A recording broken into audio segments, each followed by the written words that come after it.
Palvancha Kothagudem thermal power station పాత ప్లాంట్ను MLA Sambasivarao సందర్శించారు. ప్లాంట్ డిస్మాండిస్ పనులను సాంబశివరావు పరిశీలించారు. పాత ప్లాంట్ జీవితకాలం ముగియడంతో మూసివేయాలని ఎన్టీజీ ఇచ్చిన ఆదేశాల మేరకు విద్యుత్ ఉత్పత్తిని నిలిపివేసి గత ప్రభుత్వం తమకు కావలసిన వారికి తక్కువ ధరకే కట్టబెట్టిందని ఆరోపించారు. డిస్మాండ్లింగ్ పనుల వివరాలను KTPS CE Venkateswarlu MLA Sambasivarao అడిగి తెలుసుకున్నారు. పూర్తిగా విచారణ చేయాలని డిమాండ్ చేయాలి. పూర్తిగా ఇండిపెండెంట్ కమిటీతో చేయాలి.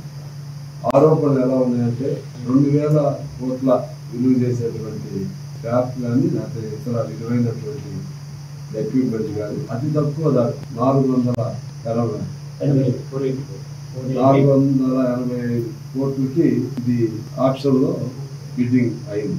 485 అంటే ఫస్ట్ అయితే 243 అది మరీ తక్కువ ఉందని చెప్పి కరోనా తర్వాత రీవాల్యూ పెట్టిస్తే 447కి పాట పాడుకున్న వాళ్ళు 485 అంటే మొత్తం కలిపి దాని చుట్టే తిరుగుతుంది. 500 లోపే తిరుగుతుంది. దీటన్నిటి మీద విచారణ మా డిమాండ్.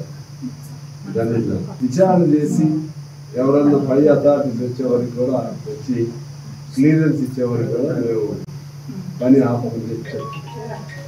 దాన్ని డిమాలిషన్ కంపెనీ అది అయ్యే వరకు దాన్ని ఆపమని చెప్పి నేను యాజ్ ఎన్ ఎమ్మెల్యే